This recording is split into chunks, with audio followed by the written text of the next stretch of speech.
SuperTalk Mississippi media production. Big Boys Pawn Guns and Gold on Highway 72 in Corinth has it all. Friendly faces with a huge selection of guns, jewelry, and Liberty safes that can't be matched, all at unbeatable prices. Visit BigBoysPawnGunsandGold.com. This is Gerard Gibert, and thank you for listening to MidDays here on SuperTalk Mississippi. MidDays with Gerard Gibert is on the air. MidDays with Gerard Gibert is powered by C-Spire. Power your home or business with C-Spire Fiber. To learn more, visit supertalk.fm/C-Spire. C-Spire Fiber powers SuperTalk Mississippi.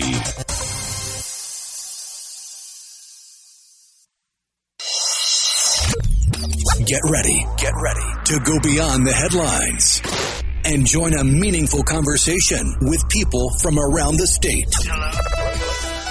You're listening to MidDays with Gerard Gibert here on SuperTalk Mississippi.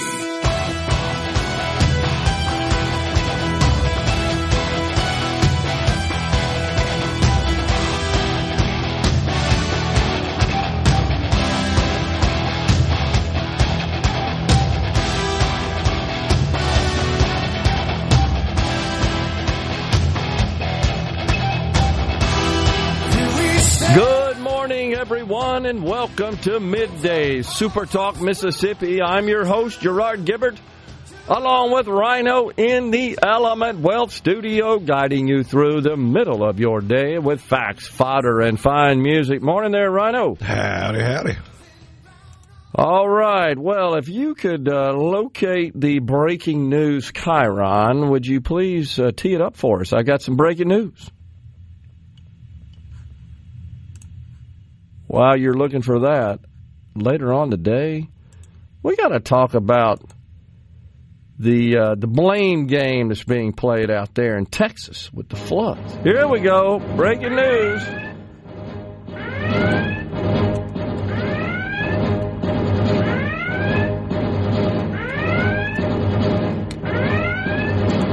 There you go.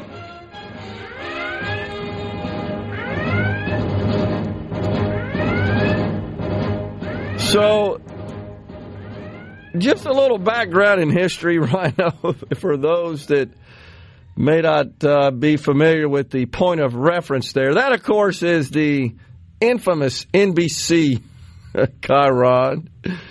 And we got involved with that one here on the show when in the presidential election. Well, it's also got the Star Trek regular klaxon in it. That's true. You're right. And this is when old Bloomberg was a candidate for president. You remember that, Michael Bloomberg. And old Brian Williams over there at NBC. Actually, he was at MSNBC, now that I think about it, at the time. But he used to be, of course, an anchor at NBC. And this was in the 2020 election, when Michael Bloomberg was a candidate. And Bloomberg is a billionaire. So he injected $500 million of his own money into the campaign. And Williams breaks and says, wow, that's $1 million per person. Remember that? It turns out at the time it's $153 per person. But this was big news. So ever since then, I guess you could say that Rhino and I have sort of ridiculed the chyron or use it anytime we've got some breaking news that really ain't all that breaking, I guess. It's not as a big a deal as $1 million per person. As Williams farcically asserted there. But the news is the TSA says I don't think he was being farcical. That's true.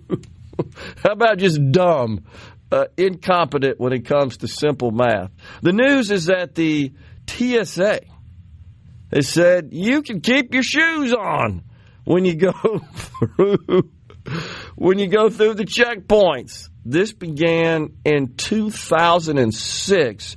And you recall it was because some nutcase, had an explosive tucked in their shoes. Earlier than that, wasn't it?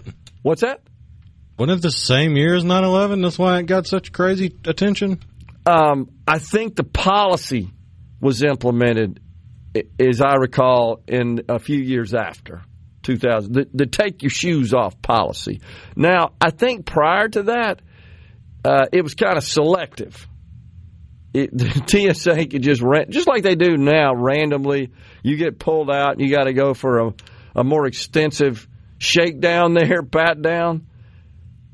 That's my recollection of it. Check me out. Maybe it happened before 22nd of December 2001. Okay. Richard Reed boarded American Airlines Flight 63 from Paris to Miami wearing shoes packed with explosives, which he failed to detonate. That's right. And I remember that was a big story at Christmas.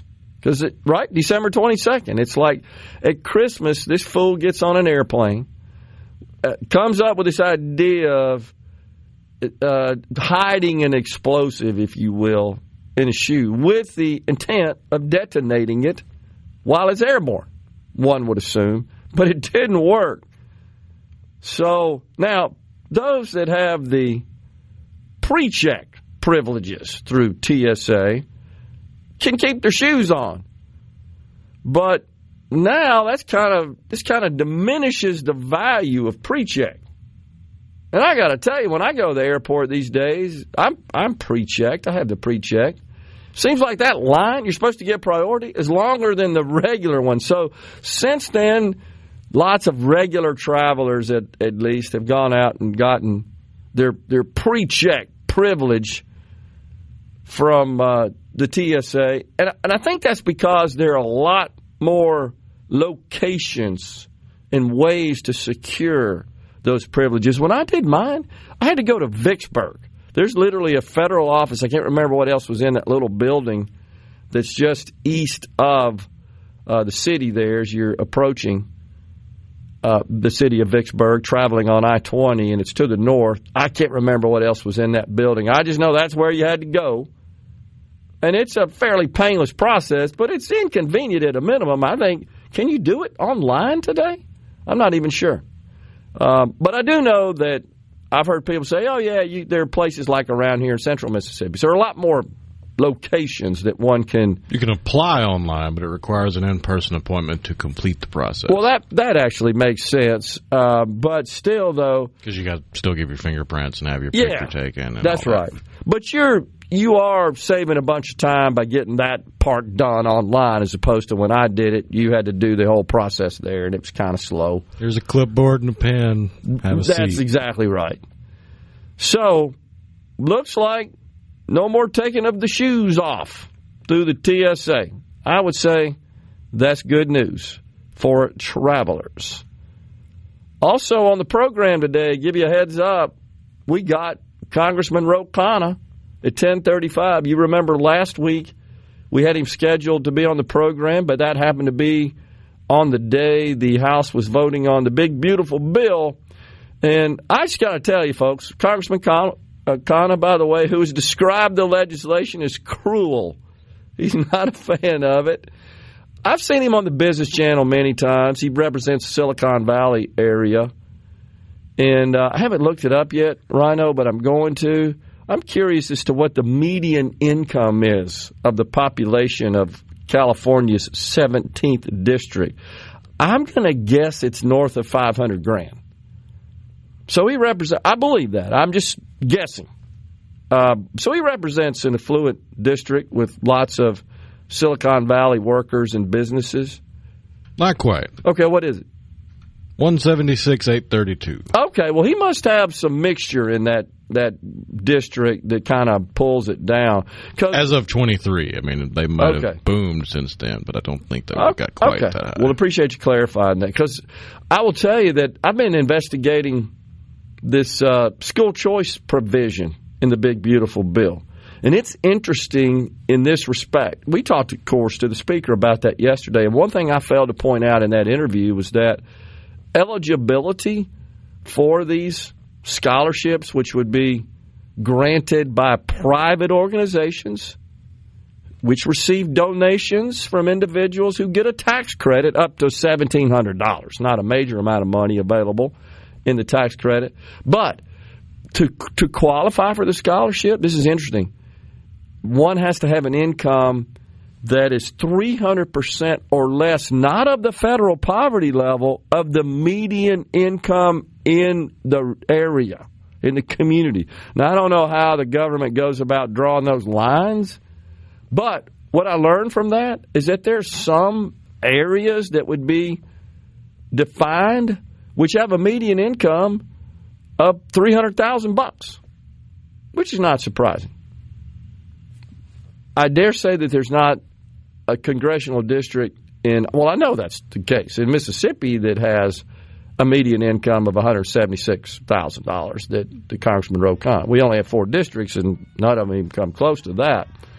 But looking forward to having the congressman on the program. Drake Bassett, president and CEO of Palmer Home, joins middays at 11:05. It's the Palmer Home Radiothon this Thursday from the Palmer Home. We're going to be traveling that way, and it's a special edition of Middays, Rhino, because you and I will be on the air for 4 hours, 9 to 1, and let's just say that we're going to be pushing people to give us a call and hit the buttons on their various devices to contribute to this fantastic organization, the Palmer Home. We're stepping aside for a break, coming right back with more, just getting started on Middays.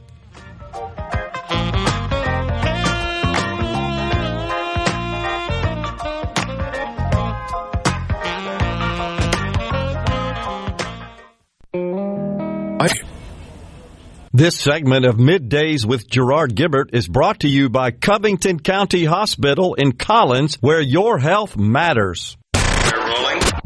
Middays with Gerard Gibert. What? This is so awesome. On SuperTalk, Mississippi.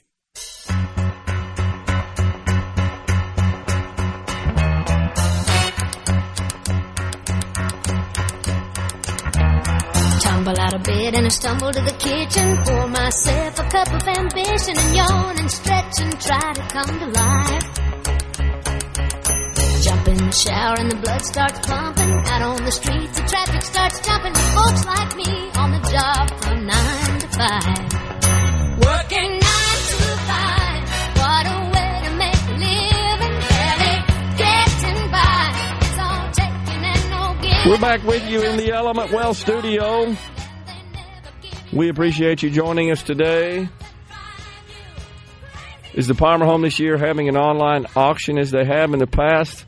I don't think so, Ed and Madison. And I can't really answer the reason why. I'm not sure exactly. Rhino and I are just charged with hosting the show and getting all you people to open up your wallets. That's our job. And, of course, we'll be visiting. And we'll talk to Drake Bassett, the president and CEO, later on the program. We'll be visiting with staff, with house parents, with children, those currently under the care of the Palmer Home, and also those that have graduated out of it and are now productive, successful adults. I always enjoy talking to those folks, the children. They're fantastic, and they're getting the stability in their life that they so deserve, as does every child. So, speaking of which, the situation in Texas is absolutely horrific with the floods in Kerr County and Kerrville in particular. I think the death toll now north of 100. Still searching. Haven't identified and recovered everyone who is considered missing yet. And that's just so sad. So incredibly sad. It's also sad to see the politicization of this natural disaster. That's disgusting. Yeah, 30 out of 104 confirmed dead being children. That's just so dang sad, man. I heard one of the congressmen from Texas, I believe I got this right, I caught the tail end of the interview, perhaps lost a grandchild, if I'm not mistaken, and he got a little emotional, as you would expect, during the interview this morning. That was en route to the studio. Oh, man. 9 years old. Just, gosh, I can't even fathom it. I can't comprehend it. And many were sleeping, right? And the only story I see is that Georgian Buddy Carter I saw him yesterday. Grandchildren are safe. I don't see one about Okay, well, this could have been in reference to maybe a constituent.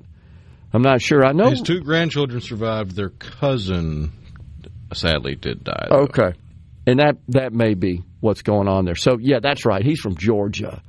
Representative Chip Roy, member of the Freedom Caucus. I believe this area is his district, if I'm not mistaken. The president also has vowed he'll be visiting the area, and he's been in contact with some of the victims' families as well, as he should be. Prayers up, folks. I don't even know what else to say about it. It's just devastating. So sad. But those that are politicizing this, shame on you, man. Give it a break. Good grief. They can't. They physically can't. They're because sickening. They derive their entire personality and public-facing persona on what they believe politically. Well, they're that brainwashed. They are that indoctrinated into the religion of wokeism. It's incredible. Well,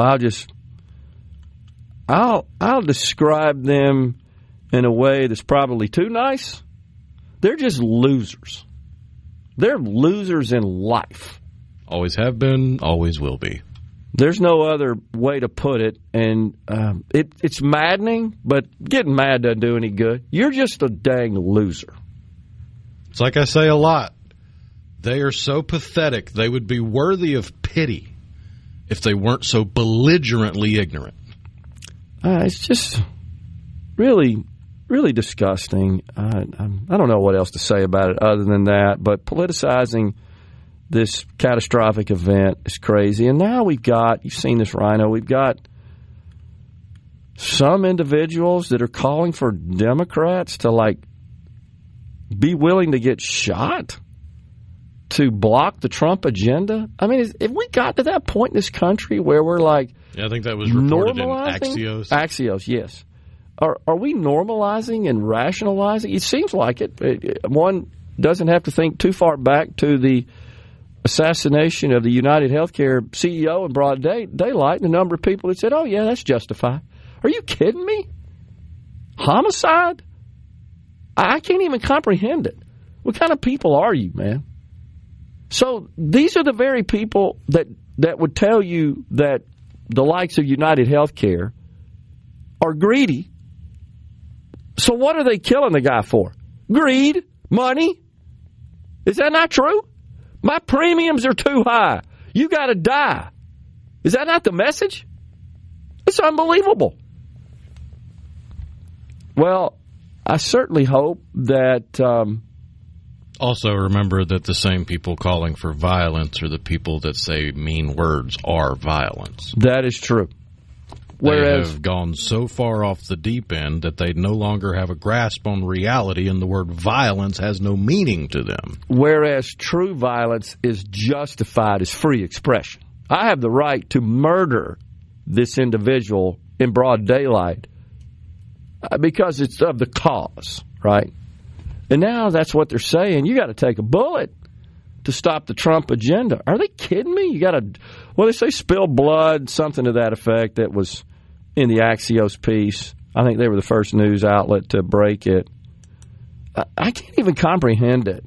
It doesn't feel like America. Yeah, they said you got to, quote, get shot for the anti-Trump resistance. It's just unbelievable.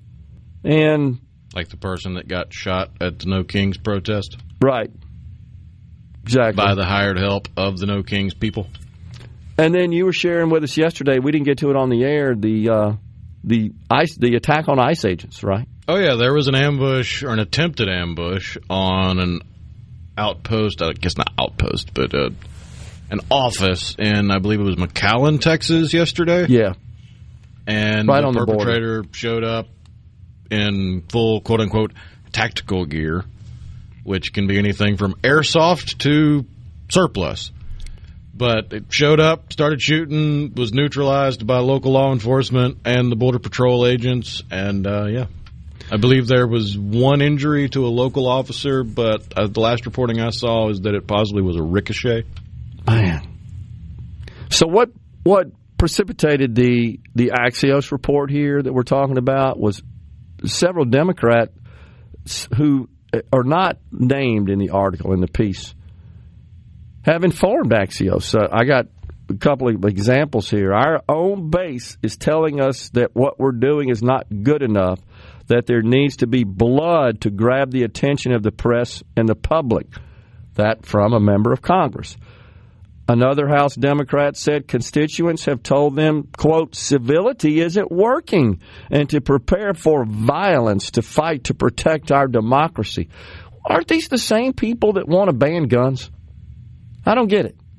So I guess that means just you douse stuff with some sort of fuel and set it ablaze, or ram your vehicle. I mean, that's what through people and property. The Muslim illegal immigrant did to the Jewish people out in, was it Colorado? It's true. Another said that people online have sent me crazy.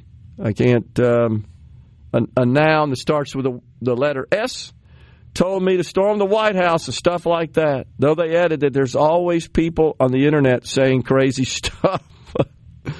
Another Democrat in the House said that when they try to persuade voters to channel their frustration into a focus on winning back Congress in 26, quote, people who are angry don't accept that. They're angry beyond things. It's almost like they don't know how to control the unwashed masses they've angered and riled up. So Representative Khanna was also mentioned in the article. He'll be on with us in the next segment. He said he believes, quote, the most effective pushback to Trump's unconstitutional actions is to model a reverence for the Constitution and the rule of law. On that, Representative Khanna, you and I agree. It just seems like, right now, this is what we have courts for, right? That we tend to kind of extend and expand and contort and distort the Constitution somewhat on both sides. I would say it's fair. There are people on both sides, and it feels like we got to get back to the original purpose and intellectual thought and ideals in that founding document. Therein lies the rub. There's not a single thought rattling around in the empty skulls of the modern liberal. That's a shame. All right, folks, we're stepping aside for a break. We're in the Element Well studio. Once again, when we return, is Congressman Ro Khanna. He represents California's 17th District. Please stay with us.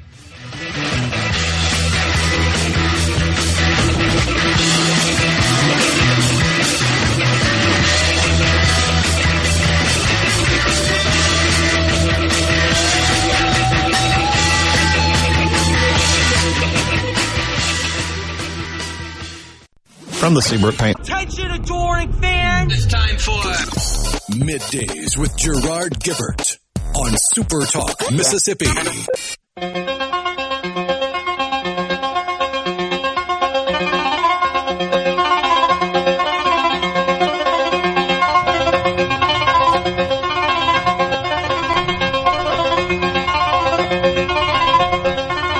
Welcome back, everyone. It's Middays. We're in the Element Well studio. It's our pleasure to welcome now Congressman Ro Khanna. He represents California's 17th Congressional District. Congressman Khanna, thanks for coming on, sir. Thank you for having me. You bet. So the first thing I want to tell you is your staff has been fantastic to work with. They've been so accommodating and so responsive.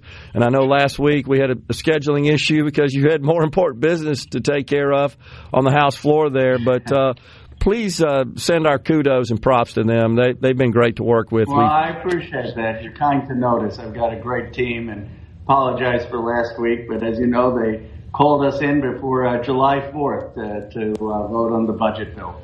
Right.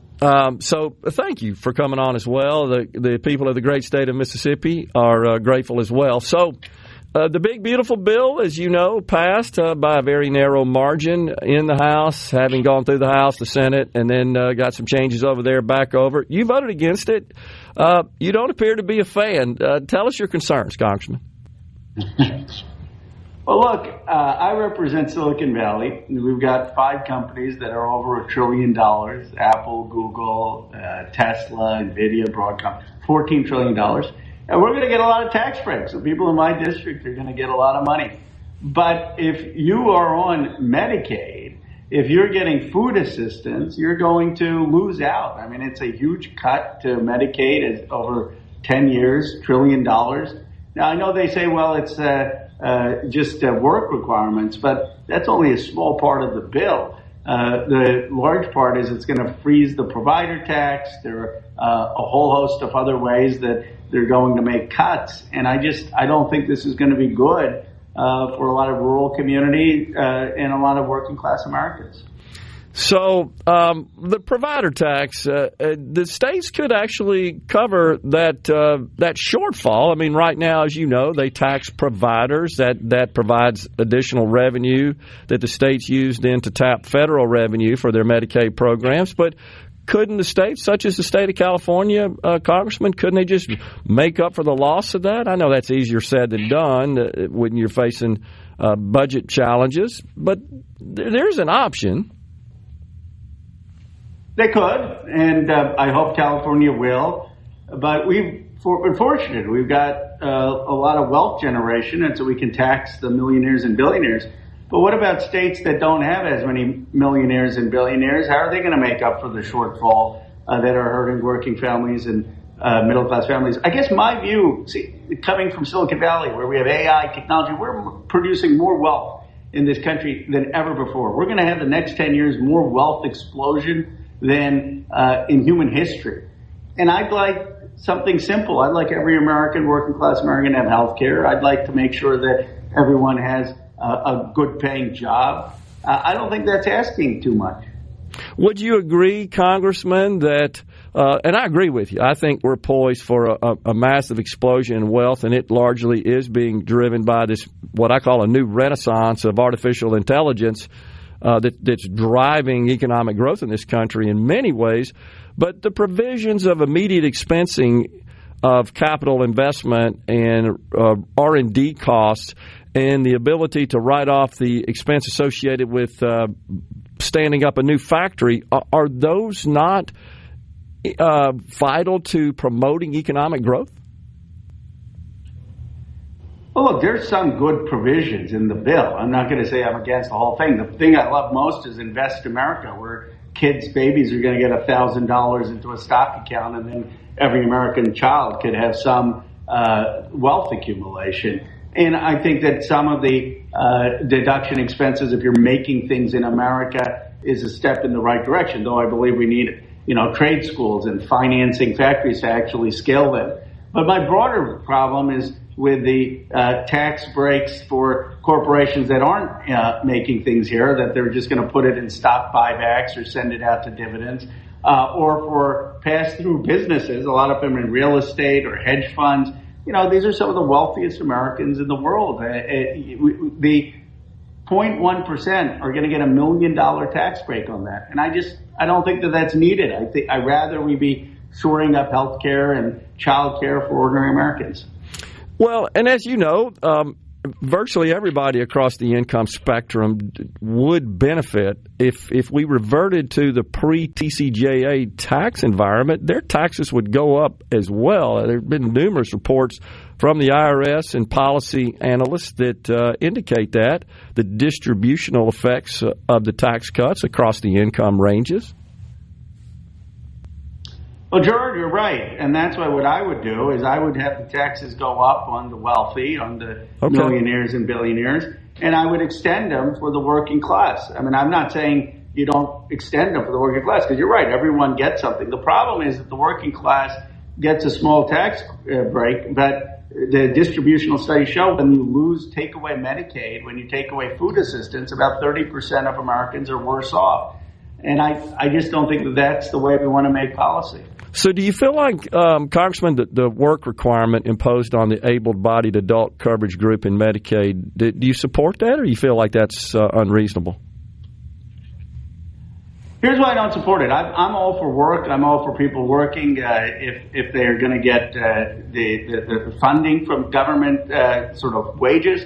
But with someone being sick, I mean, we've tried this in Arkansas. They had the work requirements, and what we found is it didn't lead to more people working. It just led to people getting less care. And a lot of these folks have kids. They get affected. So, if you're saying, should someone have to work, try to get work, to get government wages, yes. But to get health care in this country, no. Like, I think if you have diabetes, if you're sick, you should be treated. I mean, that's just the humane thing for the wealthiest country in the world to do. One of the provisions that was passed in the House but didn't survive in the Senate was a prohibition against states regulating AI for 10 years. That did not make it in the final legislation. As someone who represents Silicon Valley, or a good bit of it, where a lot of this technology is coming from, what do you think about that? Where do you stand on that?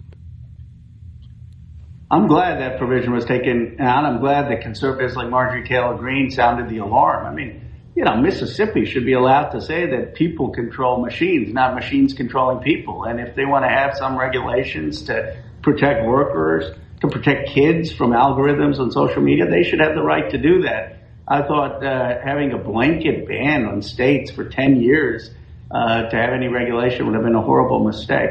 Yeah, I agree with you. So our governor, Congressman, created a task force.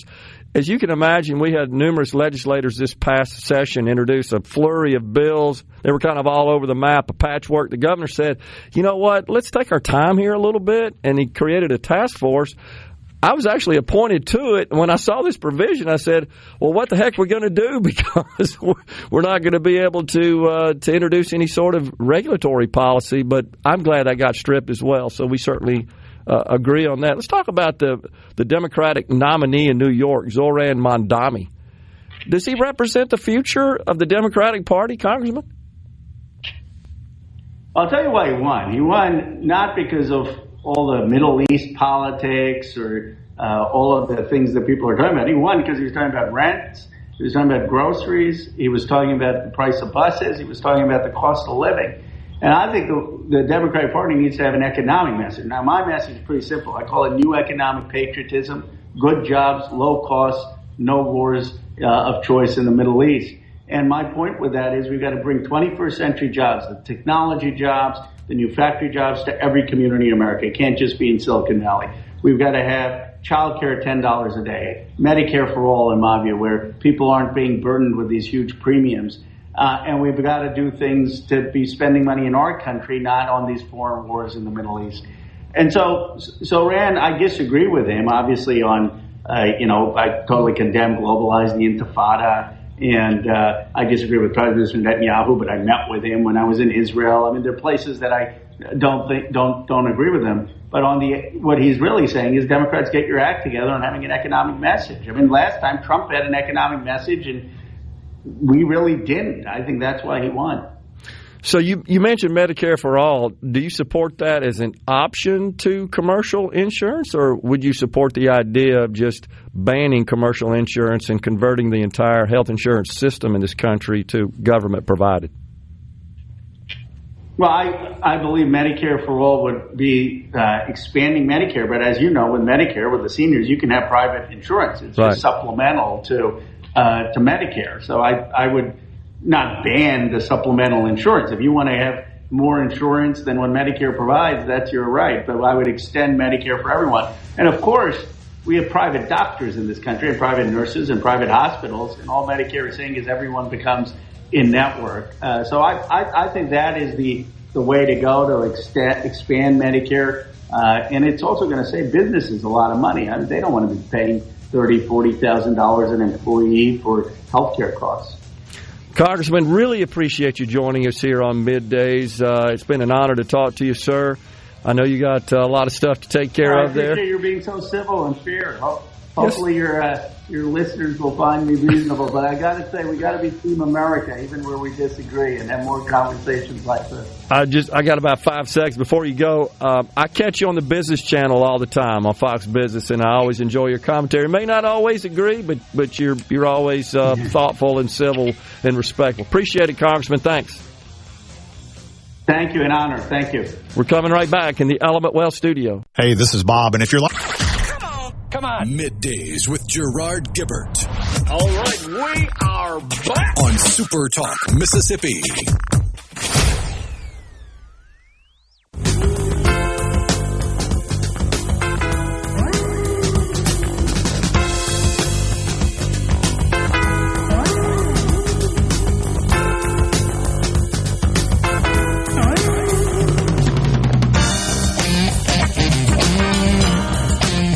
Welcome back, everyone. It's Middays. We are live in the Element Wealth studio. We're very grateful to Congressman Ro Khanna. So, I mean, you have to admit, Rhino, for him to come in to do an interview in a state like this, first, it doesn't really buy him anything politically, I would submit. And most politicians are always thinking about that anytime their time is being consumed. And so you got to be grateful for that. Now, he and I don't agree on a whole lot, and that's fine. But we can have a civil conversation and really appreciate him coming on. And, you could argue that I don't know what he expected, honestly, but I'm sure that his staff checked us out. You know that before they agreed to the interview. And this all stems from me meeting him in Washington in a cafe near the Capitol when I went for the inauguration, and it was Congressman Michael Guest. We were scheduled to meet him, my congressman, later on in the day for a personal guided tour of the Capitol where the congressman can go that the average tourist cannot. And he said, look, before you come over, you ought to check out this cafe. I can't even remember the name of it now. And I just noticed Congressman Khanna in the cafe. And I approached him and introduced myself and asked if he told him what I did, asked if he'd be willing to come on the show. And he said, sure. And he gave me his personal contact info. And that's how all this came about. But, it could be a situation where they'd be concerned that it would be hostile. There's no, I'm not calling for blood and stuff like that. That's insane. And I don't think he would condone any of that garbage either. Unfortunately, they're just wackos out there, as everybody knows, that they don't just give respective political parties a kind of a bad name. They're not a stain on them. They're a stain on the country. We don't function like that in this country. We don't justify hostile acts, destructive acts of property or people. That's insanity. That's brutal. And it's primitive, honestly. It's uncivilized. Good grief. But appreciate him coming on. Just want to get that out there. So the Godfather says, Medicare for all and expanding welfare will bankrupt middle-class Americans. I'm sick of the communist left. Well, let's be honest. Medicare for all, Godfather, would not be welfare. You'd still have to pay for it, just like you do now. Even after you've bought into it, you still have to pay premiums for, I believe is it Part A? One of them's free. And that's how you kill Medicare for all. Oh, there's no doubt about it. And now you tell all the old people currently on Medicare that they're not going to have as good a service and they're going to pay more for it, and they will fight tooth and nail against it. And I'll be clear, I don't support this whatsoever. Here's the other big fundamental problem, Rhino, that doesn't come up. You know this because you're familiar with the model of the healthcare industry. If everybody started to subscribe to Medicare for all, transition out of commercial insurance, and the reimbursements were still at the Medicare levels, the entire healthcare industry in the country collapses. Let's be honest. Because the only reason that the healthcare industry even survives when you look at the payer mix is because of the commercial payers. We working stiffs that are paying the outrageous commercial premiums, we're literally subsidizing the Medicare and Medicaid and uninsured patients, correct? Oh, yeah. I mean, that's how the model works. And every hospital, healthcare operator in America pays constant attention to that so-called payer mix. That's different and unique than any other industry because it'd be equivalent to walking into McDonald's and there being 4 prices for the Big Mac, right? That's what healthcare is. And then there's the cash price on top of that. You've seen that negotiated. We're not talking about the cash versus credit price at the gas pump. Right. We're not just saving the charge for credit card processing, the 2 or 3%. No, we're talking, oh, wait, you'll pay me cash today? Okay, well, that's surgery. Instead of $100,000, it's $20,000, as an example. So that's the problem that doesn't come up. Yeah, and then we end up like some of the European countries, which is why Canada, which has kind of a Medicare for all and a limited commercial insurance market, or commercial providers, I should say, that are outside of the national health networks. And the only people that can afford that are the wealthiest, right? You just have concierge service, which is a very teeny tiny small fraction. They're literally catering to a small fraction of the population. Everybody if you're else, having a hard time imagining that level of wealth, those are the people that can have a doctor come to their house for a house call. There you go. They got that much money. So that's not explained the underlying consequences of converting this to this model. That it's an economic issue as well. That I get it. Everybody maybe can afford insurance then and have access to health care, but like you point out all the time, you need an x-ray? Come back 6 months. We're stepping aside for a break in the Element Wealth studio, Fox News, SuperTalk News, and then Drake Bassett, President and CEO of Palmer Home.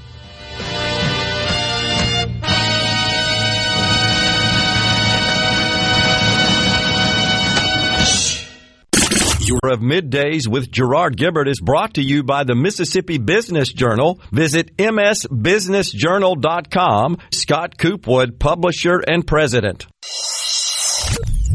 Get ready to go beyond the headlines and join a meaningful conversation with people from around the state. You're listening to Middays with Gerard Gibert here on SuperTalk, Mississippi.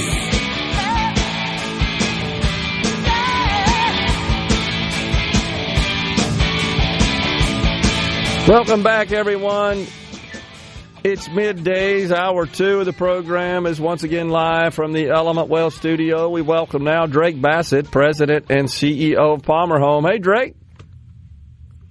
Hey, Gerard. How you doing? We're doing fine. We're getting all geared up to head your way this Thursday. The annual Palmer Home Radiothon is coming up. It will be an all-day affair as usual, and Rhino and I think our show has the longest stint, 4 hours, 9 to 1. But, Rhino, you got 6 hours, I believe, up there. So we're looking forward to that, being with you and the team and, of course, the house parents and the residents as well.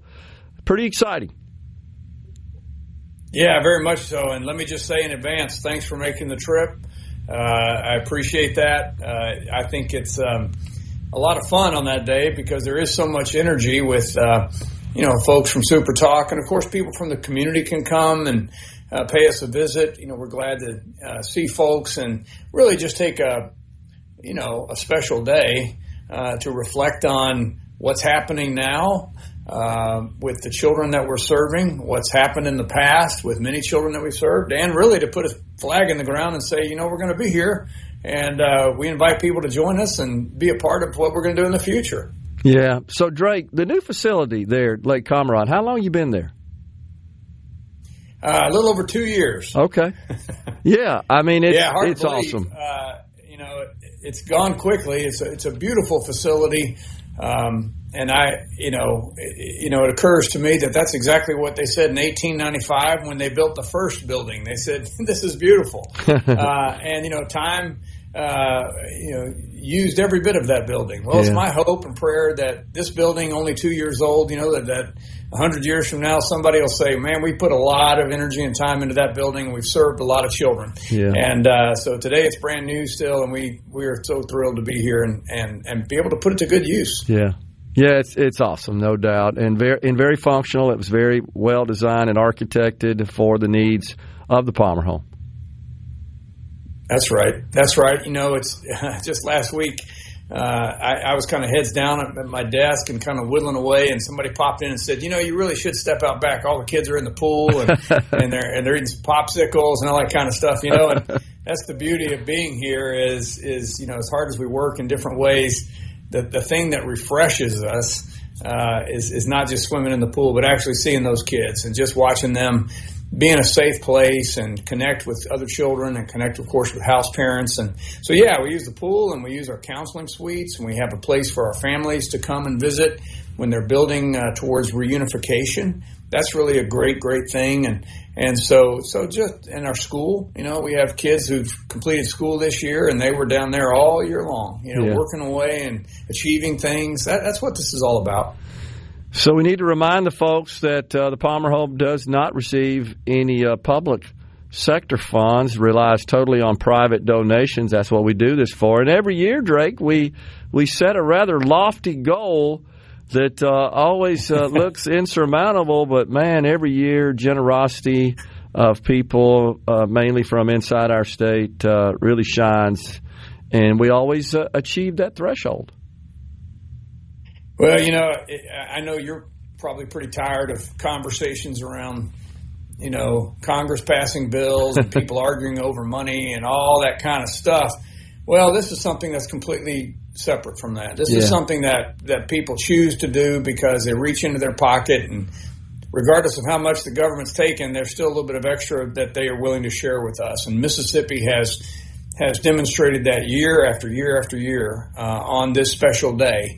Whether it's $20 or $200 or $2, it really doesn't matter to me the amount. What matters is that people kind of vote with their voice and just put their hands and fingerprints on this place and say, I want to be a part of transforming lives. I want to see that next child graduate high school. I want to see that next child play baseball and have fun and be a child. I want to see that next child that needs a safe place have a place to go. And that's what the $2, the $20, the $200, whatever it is, that's what that money does. It helps us with that. Yeah. We always enjoy seeing the smiling faces and the energy of the children in the Palmer home. But I'm always touched, I got to tell you, Drake, by those who have done exactly what you just described, that were residents of one time the Palmer home and graduated and are now successful adults, and they maintain that relationship with the Palmer home folks. Yes, they do. I'm coming up on having been here for 13, 14 years, and that means that when they were little boys and girls, I got to know some of them, and now they fill up my phone with texting, and they're out there working away, and they're like, "Hey, what you doing?" And I'm like, "I'm doing." But I never want to pass up an opportunity to keep that connection, because for us and for all the people here, we're home, we're family. And it's really great to hear from those kids out there working away, doing well. And once in a while, they'll call up and say, I think I need $20. Yeah, that's good. I like it. We're happy to do that, just like my own kids. So, of course. Well, and I mean, they personify, exhibit, they're walking testimonies to the good work done by the people at Palmer Home. Yeah, it's a real salute to them because, we all start out with a family structure of some kind. They're all different shapes and sizes and circumstances, and we try to provide that family that allows kids to feel safe. And when they feel safe, then they start to feel confident, and we can connect and we can begin to explore things together. And then later on, they've got a foundation that they can build from. All of us have a foundation with our family in some way. That gave us a start. That gave us the belief that somebody cares about us. And so we believe they are living testimonies to the collaboration, and also to all the people out in Mississippi who care about this. You have created that change, not just us here. Those people out there who contribute to this, they're making that change possible. And you're right. Those living testimonies are pretty powerful. And there are a lot of folks that we can count on every year to donate during the Radiothon. And I think that, too, is a testament that they're pleased with the results. Yeah, it really means a lot to us that people, circle this on their calendar. They pick up the phone and they make a phone call and they send us their best wishes. And many of them have been doing this now. This will be our 13th. They've been doing it all 13 years. Yeah. And we believe in honoring that trust. We believe that, we want to earn the faith that people have in us as an organization. So I'm surrounded by incredible people who work hard to earn that trust, because we believe if we'll do that, people will continue to give. And so it's wonderful when familiar names and faces call up, and then it's equally wonderful to have someone call and say, well, this is the first time I heard about it, and I'm really happy to participate. Right. It's just a great day. And that's why we do the Radiothon, to increase that exposure and reach, and we do that. And I'm going to be calling on all the folks in my orbit, as I do every year, all those members of the legislature that come on the program that we talk to. We're going to be calling on them to make their contributions, and a lot of other folks across the business community as well. And they're all happy to do so and very generous. They open up the wallets. Yeah, they do, and that's what it takes. It takes all of us just kind of leaning into folks, and I think one of the things that everybody's working and living and serving Mississippi. Well, Palmer Home belongs to Mississippi. It is a Mississippi treasure, and if it weren't for the people, the legislators, the business people, the moms, the dads, the people who pull off the side of the road and call up and say, I just want to give $20. If it weren't for that, for those people, Palmer Home wouldn't be here. So in that sense, they have ownership in this. They care about it and they take care of it. And we couldn't be more grateful for the conversations and for their big hearts that make this possible. Yeah, so well said and so awesome. Well, it's always a great event. It's hard to believe. Number 13. I think I did the math. Yeah. For me, I believe it will be number 5 since I've been hosting the show. So. Looking forward to that. And, of course, we'll be with you all day, kicking off with the morning show, Richard Cross, 6 o'clock, and then Middays gets kicked off at 9. I think we got Rebecca Turner. We got the sports guys. It's an all-day deal, and we expect to raise a bunch of money for a great organization and a great cause, and to give these children what all children deserve, which is just love and nurturing and stability and safety. And they get that at the Palmer Home. Yeah. That's right, man. Well, I really appreciate it. We look forward to it. And I got a big hug the other morning from one of our little girls here. She's so small, and she just walked up with her arms wide open, and I took that hug, and I thought, that's worth more than millions and millions of dollars. And, that's so awesome. That's awesome. Why we're here. So we look forward to seeing you, Gerard. We'll see you Thursday, Drake. Appreciate it, man. Thanks for coming on. Look forward to seeing you as well. We're coming right back in the Element Wealth studio. Everybody's the same.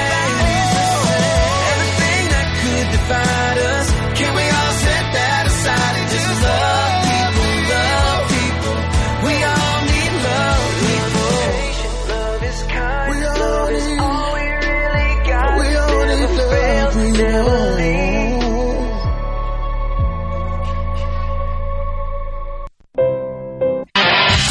And now, the talk that keeps Mississippi talking. Now, on to the real part. Dynamite! On SuperTalk, Mississippi.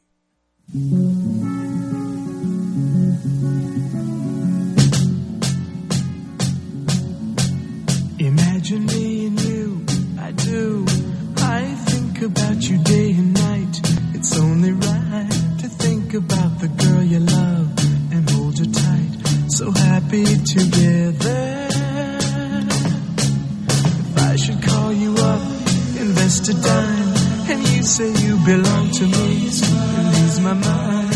Imagine how the world could be so very fine, so happy together. I can't see me loving nobody but you for all my life. When you're with me, baby, the sky's only blue for all my life. The Turtles, I believe that was 1968. Check me out on that. Okay. 67. Oh, dang. Let's see, 67. January of 67. That was in advance of the Summer of Love, right? 67. Haight-Ashbury there in San Francisco, which also, I believe, included the Haight-Ashbury district, as it is called, included the most crooked street in the world, right? In the middle of Haight-Ashbury. You know what I'm talking about, the winding downhill series of S-curves. I think it's referred to as the crookedest street in the world, something to that effect. I was there as a young boy in 1968, believe it or not, right in the height of all that stuff. I think I talked about that yesterday with those who served in the Vietnam War returning to this country, passing through the San Francisco International Airport and receiving a reception that was inappropriate for those who serve their country. Lombard Street. Lombard, okay. Is it still called the crookedest street in the world, as they say? Oh, yeah. Yeah. It's fascinating. On the C Spire text line, Jerry and Pontotoc want to acknowledge the death of a great American, Smitty Harris of Tupelo, who survived 8 long years in the infamous Hanoi Hilton. Speaking of Vietnam, in North Vietnam, he famously developed the TAP code to communicate with other prisoners. Thank you for your service and sacrifice, and rest in peace. Yeah, I remember that. And I remember him being from Tupelo. That's how they communicated. I mean, they were so despondent.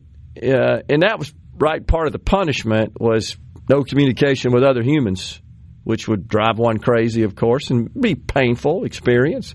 And they did develop a little tapping. Was it on the walls or the I don't know exactly what they tapped on, something to that effect. But yeah, they developed that as a system to communicate with each other.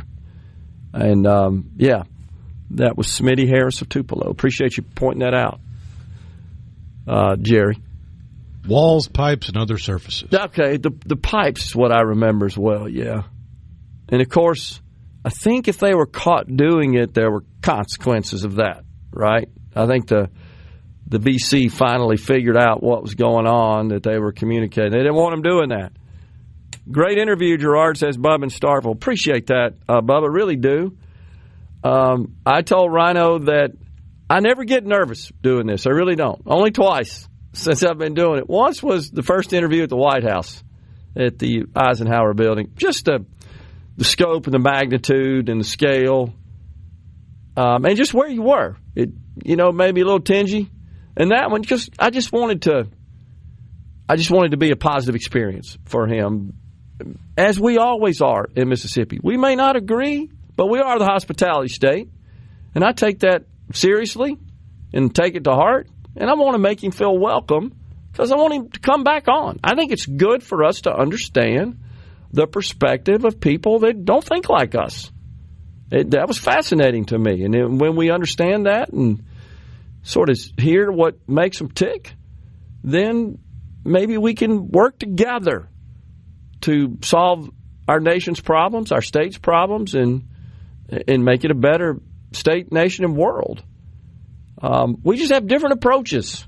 I don't agree with a Medicare for all, but I do want to see everybody have health care. It's just a matter of how do you achieve that in a fair, equitable, responsible fashion. And one, most importantly, that doesn't ruin the health care system in this country. I don't want this country to turn into a place where, I know you brought it up, you've actually researched and found specific examples of people who cannot get simple procedures or tests that they need that could save their life. They end up dying. I don't want that. Nobody should.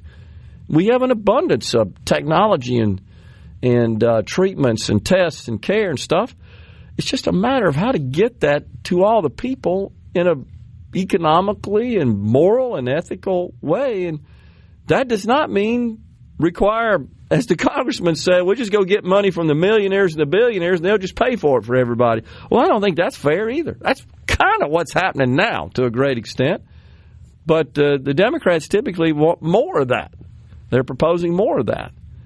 And that's and they always suggest taking money from the millionaires and billionaires and the wealthy, but there's not enough money in the pockets of millionaires and billionaires and the wealthy to do what they want to do, so they always inevitably wind up taxing the middle class. And that's unfortunate. Now, I will say this. He did acknowledge early on in our interview that, yeah, everybody benefited. Because there's a lot of Democrats that will tell you, no, all the tax cuts went to the top 1%, which is categorically false. And before he came on this morning, I did spend a little time digging into the IRS sites, and there's been tons of articles, you know this, and white papers and so forth, mainly white papers, written by tax policy advocacy organizations, both on the left and right, by the way. They're not just, all tax policy advocates are not just conservative and right-leaning and stand for lower taxes. There are a lot that are well-funded to do a lot of research and publish a lot of content that are for higher taxes, at least on a certain segment of the population. But I did research that, and once again, all but 9%, well, 60-something%, I don't remember the exact percent, did receive tax benefit from the original Tax Cuts and Jobs Act. 20-some-odd% broke even, and mainly those were the people in the blue states that got lower deduction from the state and local tax. Those are the ones that typically sort of broke even. And then you got a handful that actually ended up paying more taxes, and it's not many. But it overwhelmingly, people got a tax cut. And he did acknowledge that. It's just that what he then followed up with is, yeah, but we need higher taxes. I would have liked to send all that. I think this is what he said. I don't want to misrepresent what he said, Rhino. You were listening as well. Yeah, I'm okay with that. Leave all that the same, but increase it, right, on the higher income levels to produce more revenue and pay for more programs, such as Medicare for All. And that's, I would say that's at least a more palatable, I disagree with that policy totally, but it's more palatable than the super far left wing progressive members of the party that would be happy if a very small percentage of the population shouldered the entire burden, right? And they wouldn't say, oh yeah, we need to do it through extending the Trump tax cuts for all those below a certain level. They'd say we need this credit and this program, right? That's how they would achieve it, to the point where, well, you're not only not paying taxes, you're netting more money from the Treasury than you're sending in through all these various programs. So that's really, I think, marks a key distinction between the philosophies of the parties in general. And the other thing that gets overlooked in that is, and this is where I would quarrel with the congressman, is that, okay, sure, you can raise taxes on that segment of the population. That will ultimately, you may not believe in so-called trickle-down economics from a economic benefit perspective, but I can assure you, if you start taking pounds of financial flesh out of one segment of the population at the upper end of the income scale, that will trickle down, guarantee you, and in a negative way to everybody below that. That just gets discounted and misunderstood. An example is that in the first Trump term, real wages, that's wages after inflation, increased by about $6,300. And under Biden, it was about $2,000. And that all came in the final year of his presidency when inflation finally leveled off. Because before then, as you recall, real wages, Americans were upside down. In other words, inflation and their cost of living was rising faster than their wages. I think we're poised to see, once again, we've got inflation moderating in the 2.5% range. I think with these tax provisions, such as immediate expensing of R&D and equipment, machinery, and new factories and so forth, I think we're going to see wages rise rather sharply while inflation remains tame. That's real net positive economic benefit to American households. That's the value of this bill. We're stepping aside for a break. We're coming right back with Middays. We're in the middle of hour 2 of the program in the Element Wealth studio.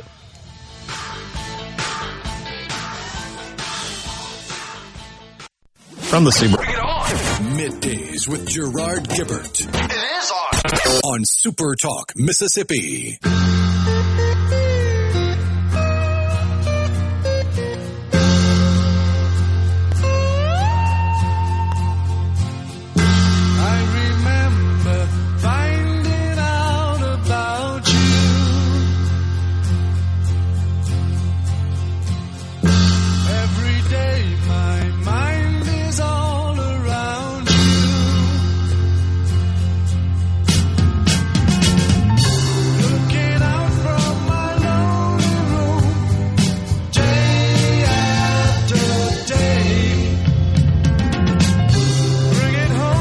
Welcome back, everyone. It's Middays. That would be Badfinger.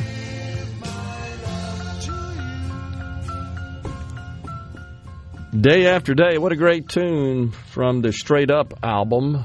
That would have been 71? 70? 71? 71. Whoa, got that one. Believe they were discovered by the Fab Four, if I'm not mistaken. Right? They were produced by the Beatles. Recorded on the Apple label. I even think George Harrison played with them on Day After Day. I think you're right about that. Sure did. Tragic story, if you know anything about that. There's a documentary that chronicles that story. It's incredible. So, I like to collect T-shirts of the rock bands that I was fans of when I was younger. I got one of them, by the way. I got a Bad Finger. I need to wear that in. And it's got like a photo of the band kind of superimposed on the white T-shirt background. So Bad Finger. Appreciate that, Rhino. So Ron DeSantis, he's not being friendly to Elon Musk, who I think would be better served to, I don't know, making cars and spaceships and stuff. Instead of starting political parties, they don't fare too well. Especially when it's a conglomeration of unlike minds. Like him and Wayne? You can't tell me Musk and Mark Cuban are on the same page politically. What about Andrew Wayne? He's the other one that's involved in this, right? Yeah. These are just people with a bunch of money looking to do something. The governor of Florida... Ross Perot 2.0. That's true. Ron DeSantis... Perot by committee. That's a good point. He says, and I agree with the governor here, he said he should focus on putting his resources instead of into a new political party and a few congressional candidates toward getting up to 34 state legislatures, ratifying a balanced budget amendment to call a convention if he wants the most impact on reining in spending. Probably the best bang for his buck. I would agree. Now, that's a tall order, as you know. So, I remember when, it still cost a lot less money than running for third-party presidential candidate. Oh, yeah. That's absolutely true. Who was the congressman from Texas? Black guy, Colonel, I believe. Allen, his name escapes me right now. But, he was really involved in the Convention of States effort. Allen West? Yeah, that's right. What do you remember, Congress? He was a member of Congress, right? From Texas. And then, did he not run for statewide office as well in Texas? He was the chair of the Texas Republican Party, but I think he was a member from a different state. Oh, that could be right. Yeah, he was a member of the House of Representatives from Florida's 22nd. That's right, from Florida. But did he not? I don't know why I'm thinking he's got a connection to Texas for somehow. Maybe. Yeah, he was the chair of the Texas Republican Party. Okay, gotcha. So he was actually in town a few years ago, maybe 18, I think. And I got a chance to meet him down at State Capitol. He was here with a group that were working to lobby our legislature to sign on to the Convention of States. And so, there's rules around what can be discussed, the issues that can be discussed. You can't just have a free-for-all. Hey, what about this? What about this? There's got to be some express purpose, right? Defined. You've got to have a certain number of states that have given a certain purpose for the calling of the convention. Yeah. And they can only discuss what has been called. 75%, right, of the states, which is why he's saying 30. Why DeSantis is saying we need 34. I believe it's 75% is the threshold. And so far, fewer than 34. I don't know the exact number today, but it's 18, 19, something like that. 2/3. 2/3 are required. Which is 34 or 50. 75%. That's another threshold in the ratification process. Is there not a 75% threshold somewhere in there as well? But 2/3, you're right. 34 would be 2/3. My bad. Any amendment proposed by a convention must be ratified by 3/4 of the states. Currently, 38 out of 50. That's where I got that. Okay, thank you for clarifying. So 2/3 to get the convention started, and then 75% to do something productive out of it. And there are two issues that the convention focuses on: term limits and balanced budget. So in the state of Mississippi, the legislature did vote to join the convention, but only on the balanced budget issue. Did not vote to adopt the term limits issue. I think that happened in 2018, as I recall. I got invited by the convention, I don't know how they found me, to write an article, and I did, encouraging our legislature to join the Convention of States on both issues. And it's still out there. You can go Google it. And that article was published intentionally like a couple of days before the legislature took it up. And many did review it, but unfortunately they only voted for the balanced budget amendment, did not. If you're a fan of term limits, they did not vote on the term limits issue, did not vote to adopt it. But that's what Governor Ron DeSantis is saying, is that the money that Elon Musk has would be better spent if he's concerned. It's a reasonable point the governor's making here. If you're really worried about reining in spending, why don't you pass a balanced budget amendment so we are not allowed to borrow money to make ends meet? That would rein in the spending. No doubt about it. The problem, of course, that we face right now is that of our $7 trillion of annual outlays, we're on track this fiscal year, which ends in just a couple of months, the end of September. Latest Treasury reports show that we're on track to produce about a $2.2 trillion deficit. That is big. That would be the third largest in our history, behind the back-to-back years of 2020 and 2021, when we just dropped money out of helicopters to fight the COVID. So that's going on. Something else that happened in the big, beautiful bill, a couple things that aren't getting a lot of attention. One of those is the funding that Planned Parenthood receives from the Medicaid program. So if you dig into Planned Parenthood's financial statements, they get about $400 million a year in Medicaid reimbursement. Now, as we talked about a couple of times on the show, technically speaking, they cannot submit claims for abortion services. Those would be rejected. But it's still the same building, same people, same equipment, same assets, same gloves, resources, same power bill. So all the above. So you could make the argument fairly easily that the Medicaid reimbursement they get for the services that are eligible are essentially subsidizing and paying for the assets they're using to perform abortions. So the big, beautiful bill includes a provision that would ban, it doesn't name Planned Parenthood explicitly, but it bans any organization who's in the business of performing abortion from participating in the federal Medicaid program. Well, that's mainly Planned Parenthood. Unfortunately, it's only for a year. It's not permanent. It's just 1 year. Now, that would strip $350, $400 million out of their budget, which would certainly have an impact. And, of course, they're all whining about it. It would cause the Planned Parenthood locations to close and all that kind of stuff. You know, I told you I get the Boston Globe, and every day there's an article about that because they got like a bunch of Planned Parenthoods all over the place up there. And they're, oh my gosh, the clutching of pearls and gnashing of teeth and the whining and the wailing is absolutely off the chart in far left, liberal, progressive Massachusetts. But it's only for a year. Well, we were just talking offline. Give the folks the details there, Rhino, that a federal judge, again, has stepped up and said, not so fast there, government. Oh, yeah. District Judge Indira Talwani has temporarily blocked the provisions of the big, beautiful bill that defund Planned Parenthood. Man, oh, man. So she's trying to tell Congress they can't control the purse strings. Yeah.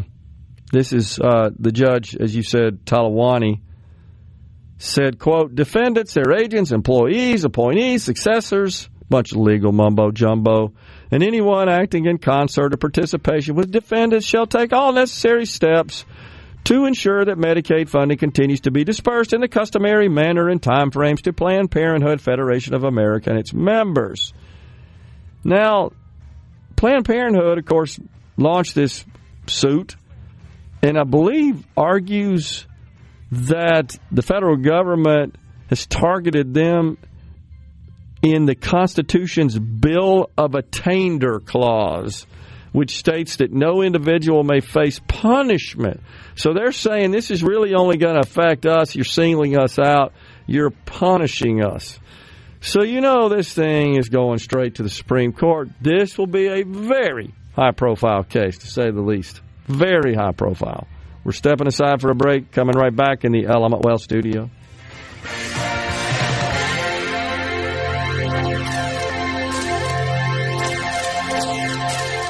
Polyupa, Mississippi. You know what that means. Middays with Gerard Gibert. We'll do it live. On SuperTalk, Mississippi.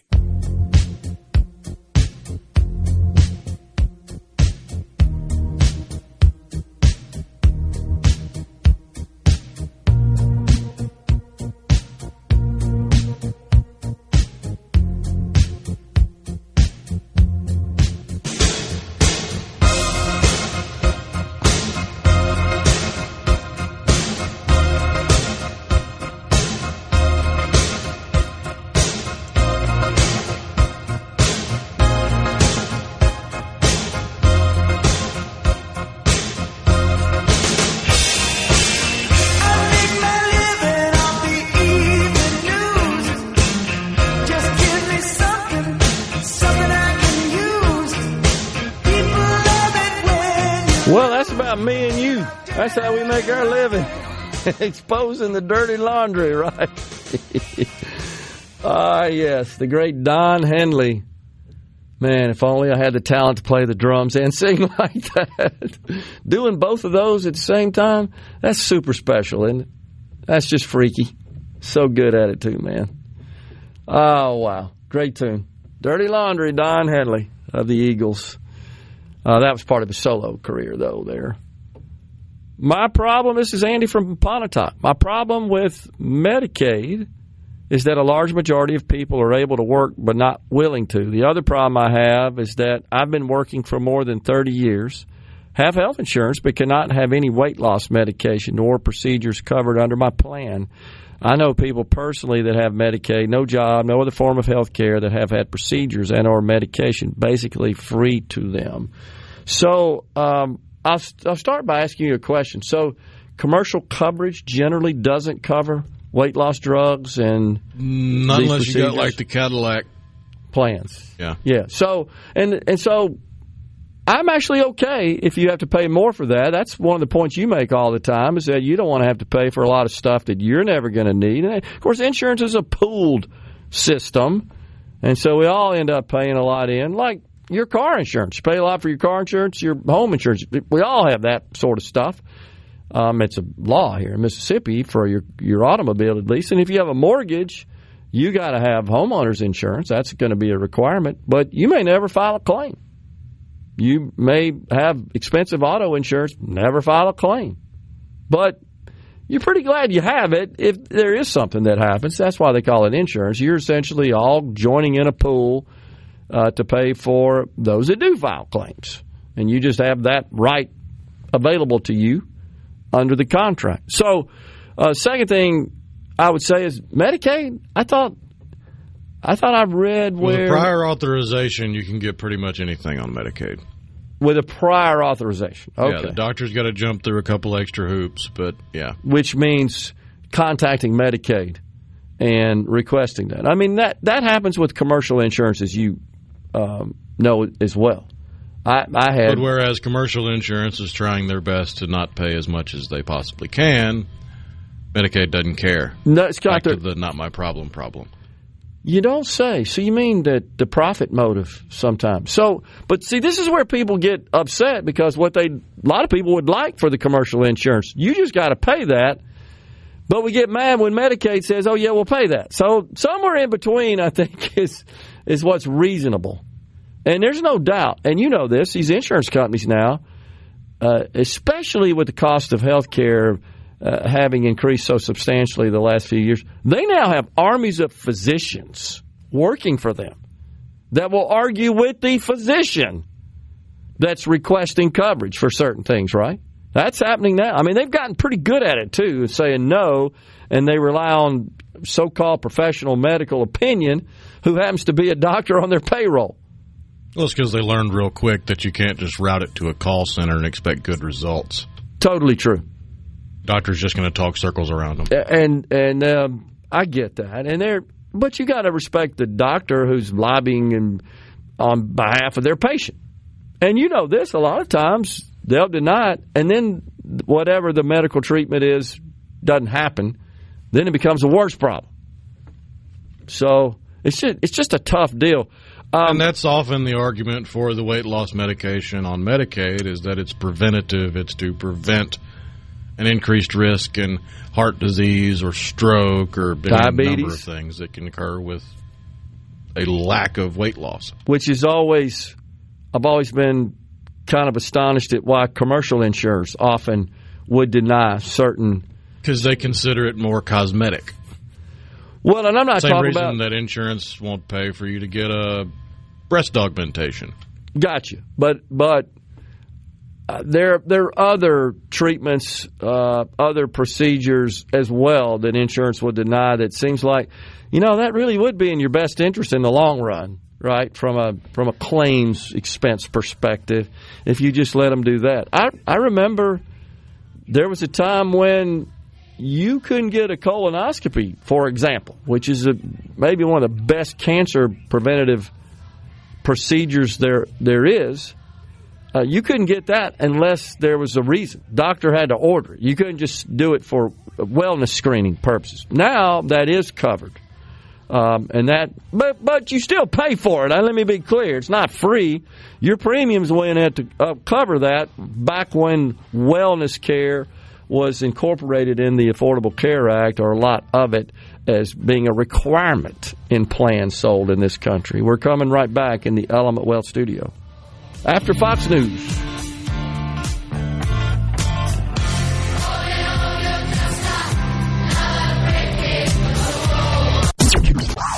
And now, another hour of the talk that keeps Mississippi talking. Middays with Gerard Gibert. Begin your transition now. Now on SuperTalk Mississippi.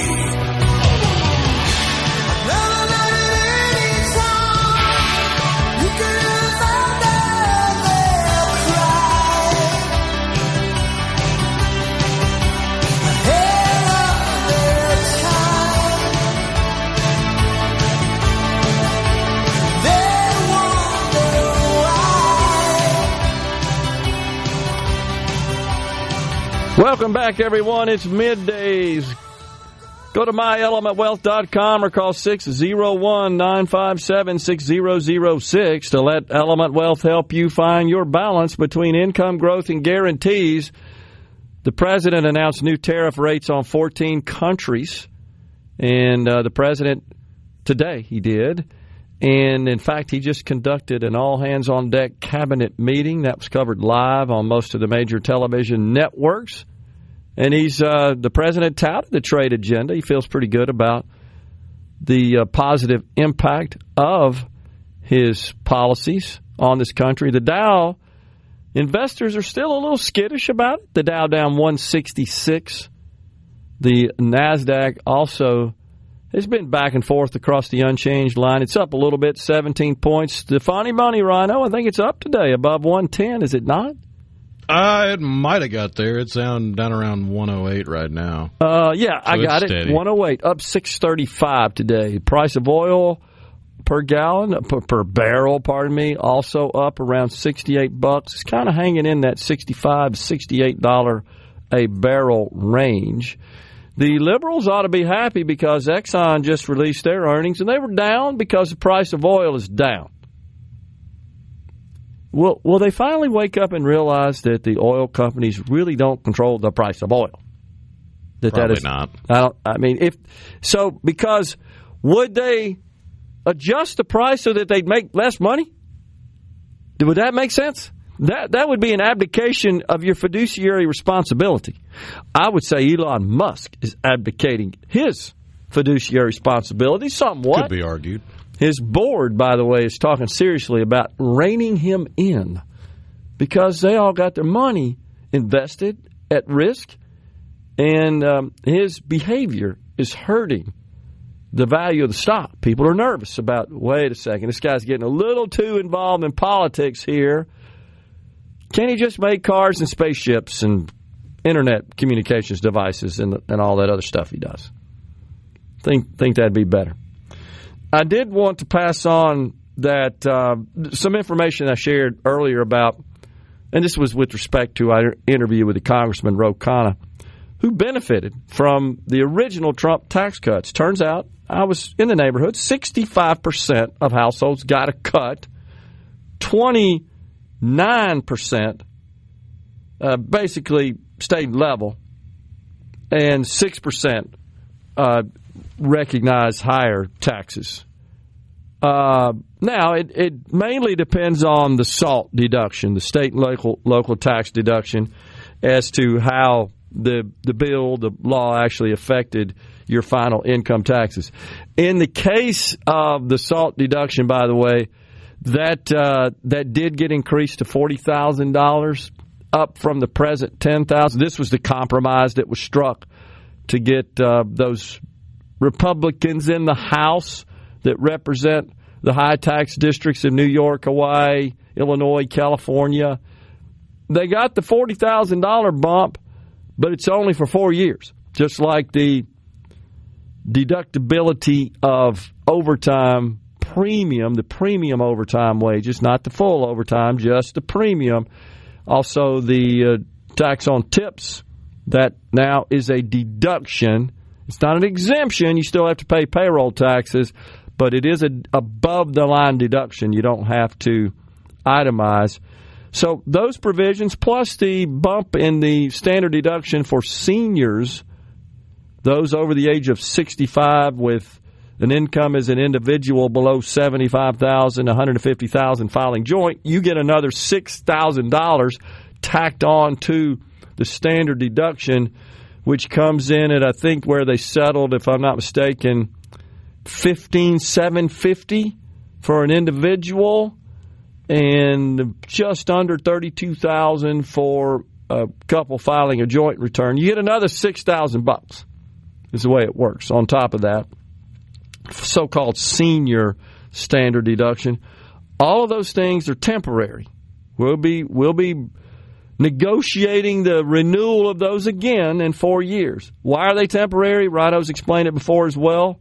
It has to do with the reconciliation rules in the Senate that allows legislation to pass with a simple majority as opposed to the filibuster-proof 60 votes, which you're not going to get because no Democrats supported this bill. And so to make that fit within the reconciliation rules, they had to term out those provisions. Same with the Planned Parenthood deal. To make all that work and pass the Senate parliamentarians' analysis, what they call the bird bath, named after the senator who came up with this reconciliation process, Senator Byrd. Well, looks like those things are temporary. How could you make them permanent? All you need are 60 votes. If you could get some Democrats and all Republicans to band together, we can make those provisions permanent. That's why they're temporary. But don't think that's going to happen at this point.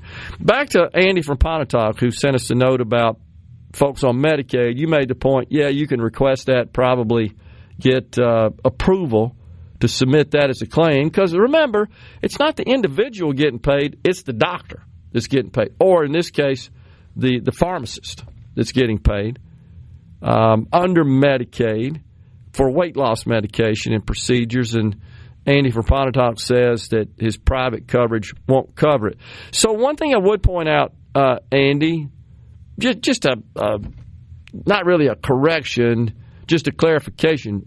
If these are people in Mississippi, they would not be covered by Medicaid if they're able-bodied. That's what Medicaid expansion does. Now, I'm not saying that there aren't some people, unfortunately, who scam the system and get some unscrupulous health care provider's official declaration that a person is disabled which launches a whole series of benefits available to them. That's probably, Rhino, the biggest scam of all welfare, right, is disability. Well, every couple of months I get a headache for 30 minutes. Okay, disabled, right? I mean, I'm exaggerating, but not a lot, unfortunately. That's where the biggest scam is of all.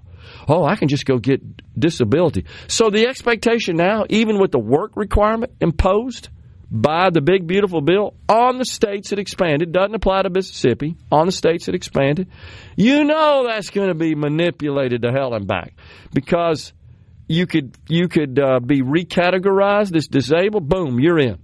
Or the other thing is the work requirement, you can satisfy that not only by just working part-time, 20 hours a week, community service. So you know that's what's going to happen. You're going to see this just large swath of so-called programs that are deemed community service and make one who participates in them eligible for Medicaid. Already, by most reports from healthcare analysts, most people in the able-bodied coverage group already satisfy the work requirements, because if you're a caretaker, if you're a student, if you're doing community service, or you're working part-time, all those qualify. Well, the Kaiser Family Foundation, which is probably one of the most reliable, I would say, analysts on health care policy and really statistical data. There's not any health care policy analyst or activist, journalist in the country that doesn't derive some information from KFF. And if you look at their data, it's like maybe 14% of the people in the Medicaid expansion coverage group, the able-bodied coverage group, that presently would not qualify because they don't work. That everybody else qualifies because they're in community service, or they're working part-time, or they're full-time students, or they're caretakers. So all those people qualify. My concern is that really it's on both sides. I'm afraid that Republicans may be overestimating the amount of savings because of people who would be kicked off the rolls. And I think the Democrats are fear-mongering, overestimating the number of people who are going to get kicked off the rolls. I think there's somewhere in the middle. Now, it remains to be seen for sure. And I think it's fine policy. That's not the issue. I just would caution against both sides on the impact. Not as bad as the Democrats say it's going to be with all the fear-mongering. Not so sure that so many people are going to lose coverage so as to save the kind of money that the CBO is estimating. Somewhere in the middle. We didn't all die from net neutrality? Right. That's right. That's exactly right. We were all going to die if we didn't have net neutrality. That's true, which I don't want to get into the technical aspect of that. You can go Google my name and net neutrality and learn about it. I wrote an article on it a few years ago and sent it to our delegation, as a matter of fact, because most people don't know what that is, and that's fine. But the Democrats all said we were going to die. Oh, they did say that. Coming right back in the Element Well studio.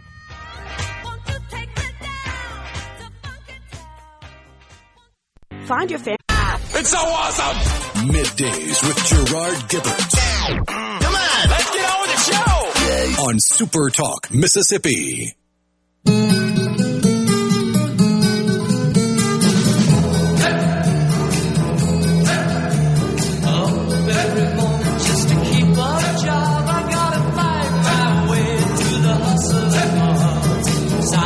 The city pounding in my brain while another day goes down the drain. But in the private of the world, when the whistle blows, no one owns a piece of my time.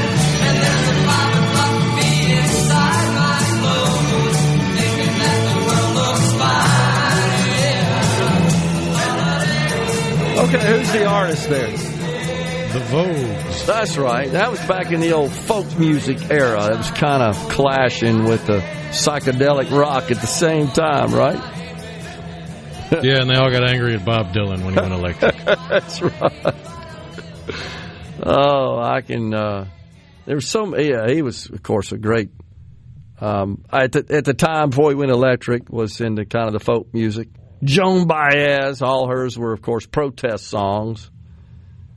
The Night They Drove Old Dixie Down, do you remember that one? And numerous other protest tunes from that period.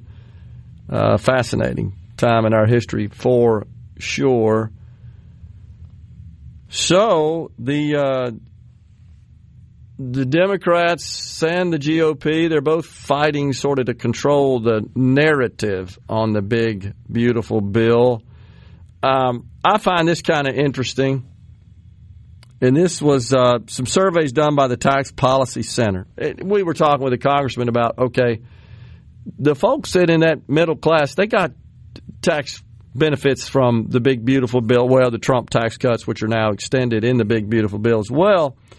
But just to show you how effective the fear-mongering and the class warfare can be on the populace,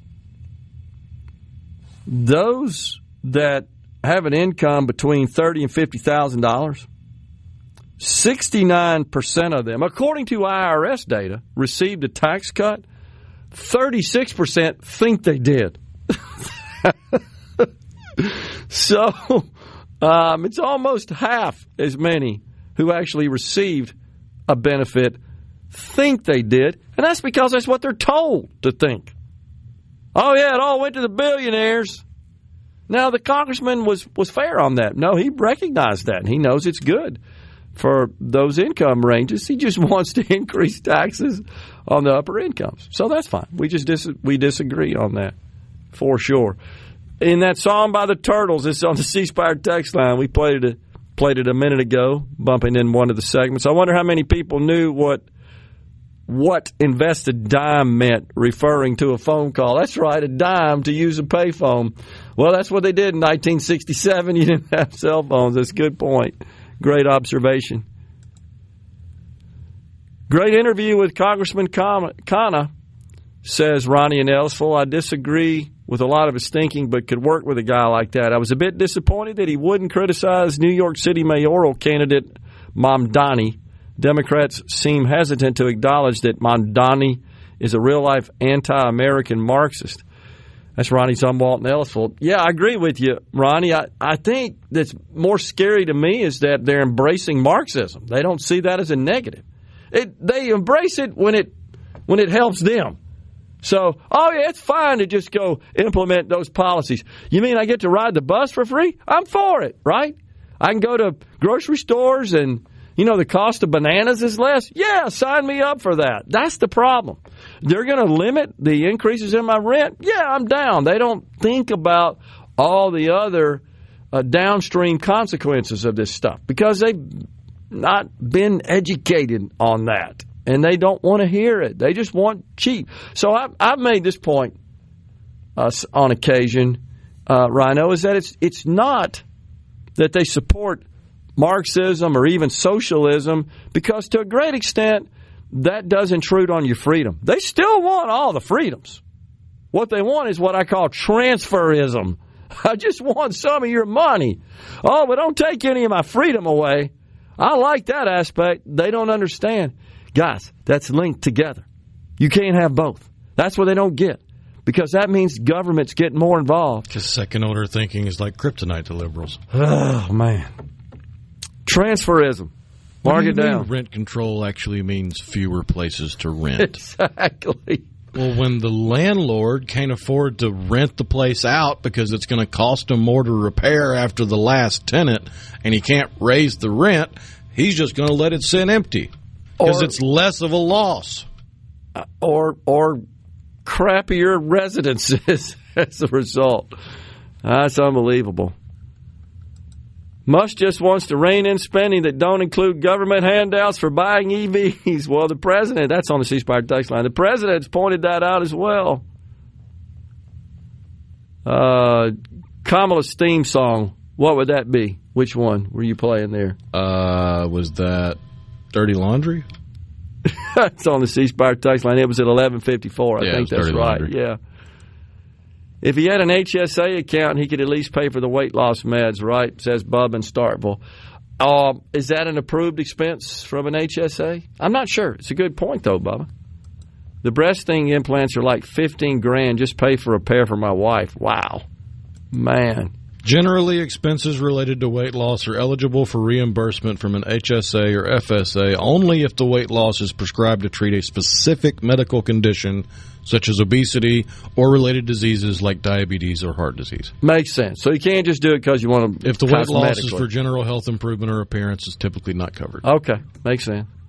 Dan in Hattiesburg says, dirty laundry was the first 45 that I purchased with my own money. Man, you're making me feel old now, Dan. Let's see. What about end-of-the-year bonuses? That just came in. What was that in reference to, Rhino? That was at about 10 minutes ago. I'm not sure. Let us know on the C Spire text line. Taxes? Yeah. Nothing changed there. I mean, it's still ordinary income subject to full taxation. The only thing that changed. So this is something to keep in mind. The vast majority of people aren't going to see a change. All we're doing is extending what currently exists in the Tax Cuts and Jobs Act. The exceptions are those who earn tip income, the premium portion of overtime, and by the way, according to the Bureau of Labor Statistics, only 8% of hourly workers, which is about half the workforce, received any overtime pay last year. It's a small number of people that are affected. And then the seniors who get an additional standard deduction, that will apply to those with an income below $75,000 as an individual, $150,000 as a married filing joint. Tommy around Ripley, Mississippi says it would make me feel like he was all pulling apart if the Congress and Senate would cut some of their health care, would see in the same boat. Can't really follow that. But, Tom, you may be surprised to learn that members of Congress are by law required to purchase their coverage in the Obamacare exchange. This is because of a last-minute amendment inserted, little sleight of hand by Senator Chuck Grassley from Iowa. When the bill was going down at the 11th hour there, he inserted this, and many Democrats unknowingly voted for it because it was just lapped into the 2,000-page bill, and it requires all members of Congress and their staff to obtain their coverage in the ACA exchanges. They get the same coverage that all other members of the federal workforce get, except they got to buy theirs in the exchange. Members of the federal workforce do not. They get theirs provided by their employer. It's a little-known aspect of the Affordable Care Act, because I know a lot of people say, well, it's not right, the Congress gets gold-plated health care. It's simply not true. They get coverage from the exchanges, same coverage we all have, but they are required by law to buy in the exchange. They do it in the D.C. exchange, as a matter of fact. Interesting. They came back and said, what is the difference between tips and bonus? Don't see a difference if both get paid and one gets tipped weekly and a bonus was given at the end of the year. Yeah, so the rules haven't been promulgated on that, but I do know this. I would say the difference is tips are from the end user or a customer, whereas a bonus from the employer, so it would still be considered just like normal income. The rules are going to be promulgated. That's the first thing. Second thing is the law requires, I can't remember which agency, but one of them are instructed by the law to define which occupations are eligible for this deduction, and it has to be consistent with those who earn tips currently. So you can't just show up and say, hey, wait, I want all my money to be tip income so I can deduct it. Can't do that. It specifically says that this only applies to those who currently receive tips as a regular part of their income. Obviously, food service workers in restaurants, baggage handlers would be another one that get tipped. Gig workers for Uber and Lyft, the ride-sharing companies, those are typically tipped. I mean, there's some others as well that are tipped, but it pretty much has got to fit within those guidelines to qualify for the deduction. So you and I won't be able to convert all our income to tips. Okay, we're stepping aside for a break. Coming right back with a half an hour of Middays in the Element Wealth studio. From the interrupt this program. Gerard Gibert. Here we go. This is huge news. Huge news. Huge. You need to listen to this. Middays with Gerard. SuperTalk, Mississippi.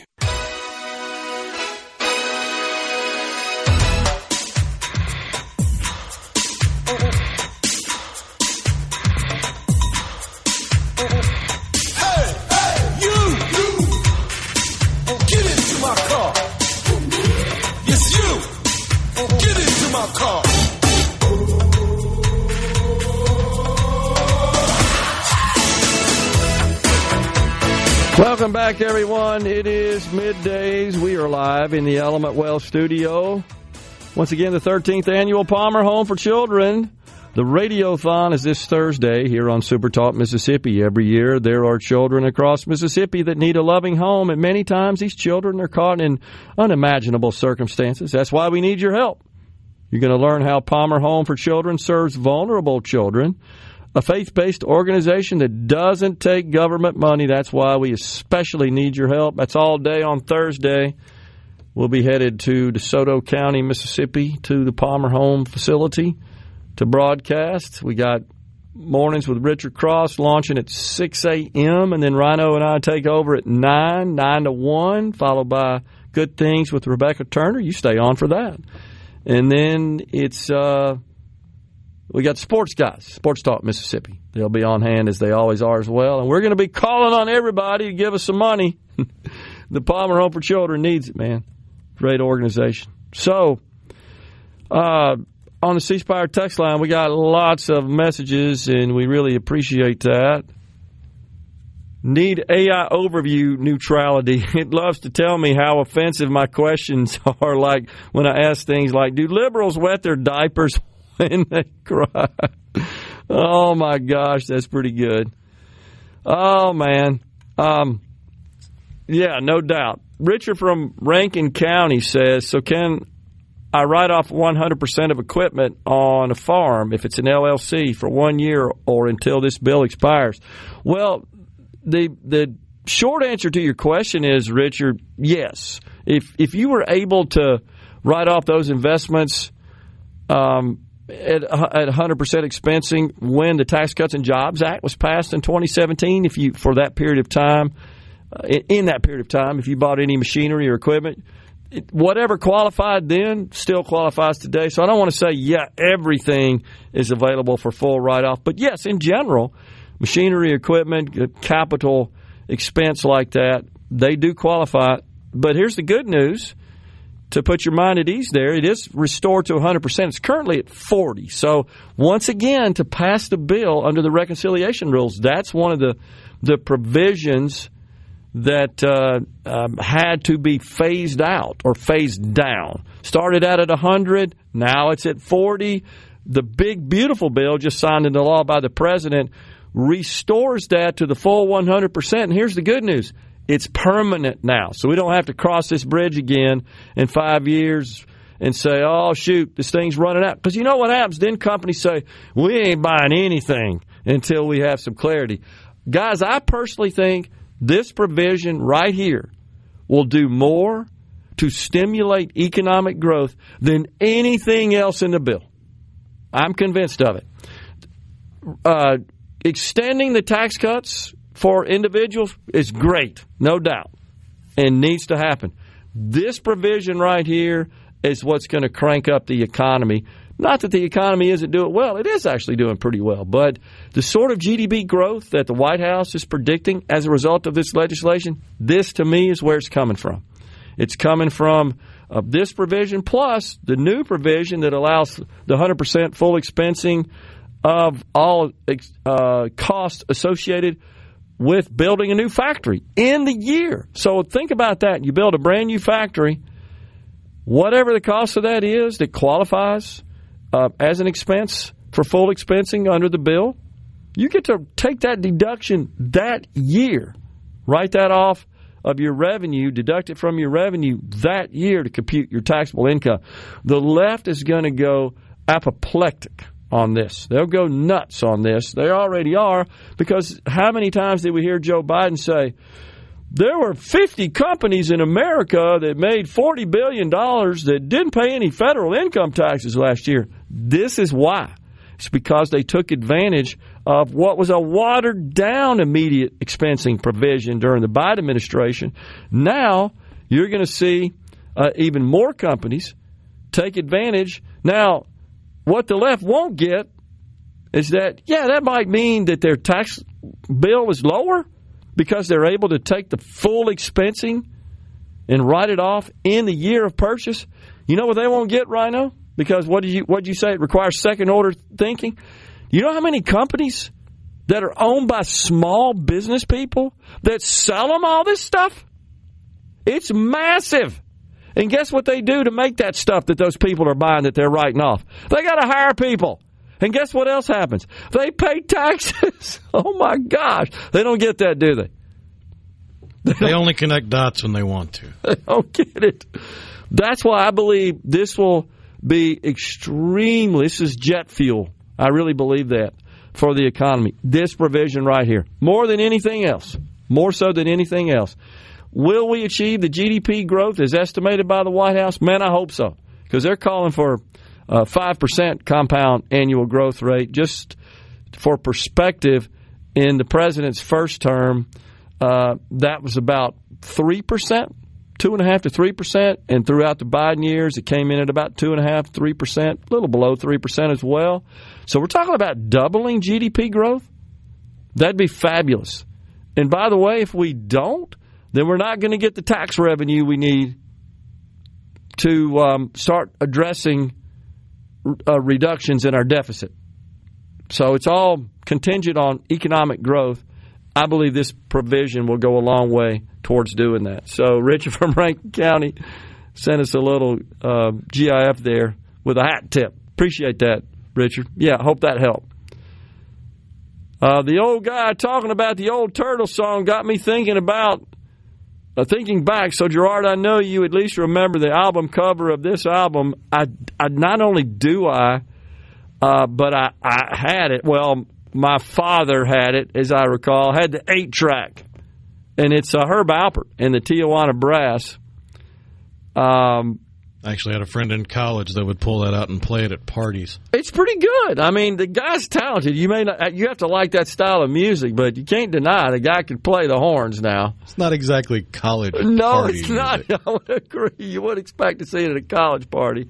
Whipped Cream and Other Delights, the name of the album, and it does feature an attractive young lady on the cover who looks to be sitting kind of low and is totally covered in nothing, at least appears to be in the album cover here. Whipped cream dress. Yeah. So his famous song, as I recall from the album, "A Taste of Honey." Isn't that right? We might have to crank that one up, play it. Yeah, good stuff. Appreciate you reminding me of that, Dave. What if I convert all my self-employed hours to overtime premium? Yeah, you can't do that, Jason. You know, there's this is Jason Starvel. Not going to work. Whatever you historically have made on a hourly basis is your baseline, and so when you work hours where you're paid more than that hourly wage, that amount will be deductible. So does that mean there won't be some, again, scamming? Of course there will be. Here's the thing that is going to impose a bit of difficulty on employers is this and the tips. There could be a whole set of rules around how to report all this. As much as I support the big, beautiful bill, certainly extending the Trump tax cuts and this immediate expensing provision, restoring that to its 100% level, that's absolutely fantastic. And the immediate expensing of factory expenses. I'm kind of 50-50 on the tips and overtime. No disrespect to those who earned that. I feel like it kind of carves out special concessions for just that group. I get it. It's popular among those people. I understand it. It is temporary. But this will impose lots of new reporting and data collection requirements on employers. Unfortunately, oh no, HR's job got harder. So, the geek no that I am. No offense to RHR. We love RHR. Exactly. But I know in many companies, HR is not a friend of the common worker. It seems like they're at odds often with the workers. I had great HR people in my company as well, but I hear you. The geek in me, I've always got to read, as I have been a subscriber for 40 years now, the Journal of Accountancy. Some really entertaining reading in there. But gotta be sure to pop your popcorn before you sit down with it. But they're rather lengthy article. Several, but the latest that's geared for CPAs. I'm telling you, this is going to be a boon for the public accounting industry. That's the unfortunate aspect of this.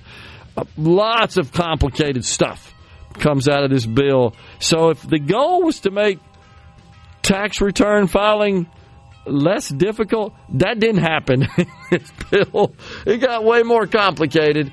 Again, the good folks in the accounting industry will have, there'll be seminars and webinars and conferences all over the country, right, where they'll all attend to get their continuing professional, the associations and so forth, education, so they'll be ready to handle your tax needs when this thing kicks in. We're coming right back with the final segment. Stay with us.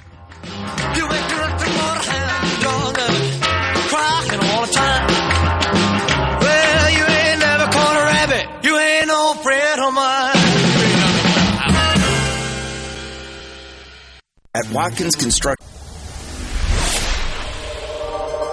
Gerard Gibert. Going beyond the headlines. Breaking down the stories that matter to Mississippi.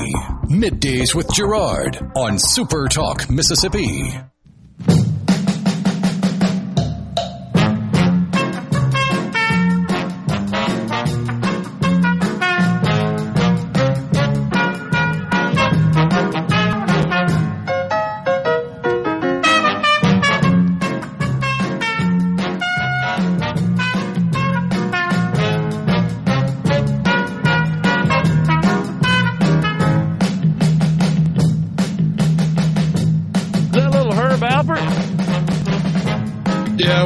Titular whipped cream. So, at least the beginning part of that song, that was from The Dating Game. Oh, yeah. Whenever Jim Lang would be reading the bio, right? Yeah, if I'm not mistaken, they used that and also another song from that album. Oh, what was the name of it? Let me just look at the album here. Lollipops and Roses was also used for music during The Dating Game. In The Dating Game? Yeah. So what was the young lady referred to? The young lady? Because I think it was pretty much always females, right, that would come out and then select. I can't remember what they actually... The Bachelorette, I guess, is what they called them, maybe. So you had the bachelors and one beautiful bachelorette, as they call it. I think that's what they refer to them. Meet our bachelorette. Yeah, Lollipops and Roses was the music for the background music for the winning couple when they were about to meet for the first time. Ah, that's right. Yeah, that's right. They would play that, and they'd come around the corner. Oh, and always so surprised and shocked. Apparently, they also used Spanish Flea from Herb Alpert. I remember that. Yeah, I remember seeing something about that. Okay. Jim Lang, was he good at that or what? He was perfect. He had those teardrop eyeglasses. They're about 6 inches in diameter. That's what we wore back then. What a great voice and a great host as well. Larry Amaya says, how much would income taxes have gone up if the big beautiful didn't pass? Well, we would have reverted, Larry, to the tax structure that was in place during the Obama era. Of course, that was changed when the Tax Cuts and Jobs Act under Trump's first term was passed in 2017.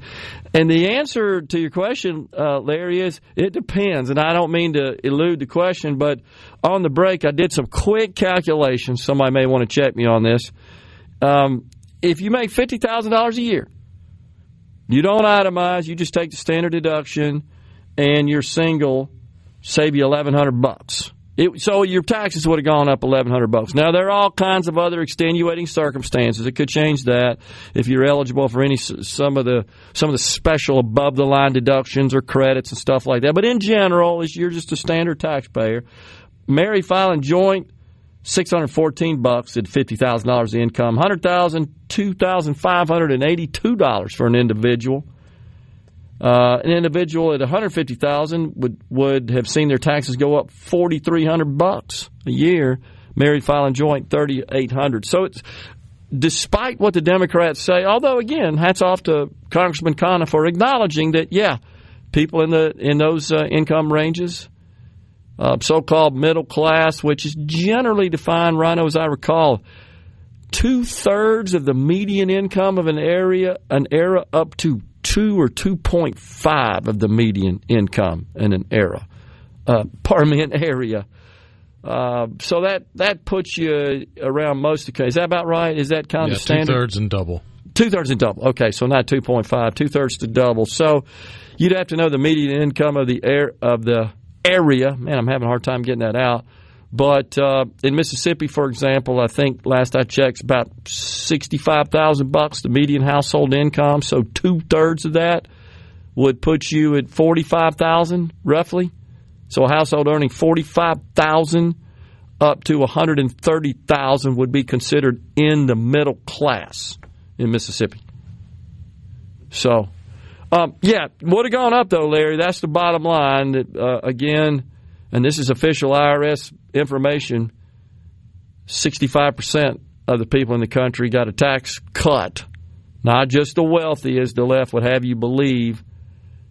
6% did see their taxes increase. 29% saw no change after the bill was passed in 2017 in the ensuing years. So we're staying the same. Won't see a lot of change. Again, you individually won't see a whole lot of change unless you have tips and income or you're a senior, at least for a while. But businesses, this immediate expensing, that will have a huge impact, and I do think that will boost our economy significantly. I work around 70 to 80 hours a week as a 1099 independent contractor, says Dathan in Smith County. Maybe I can find somewhere in there that I can get a tax break after 40 or 50 hours.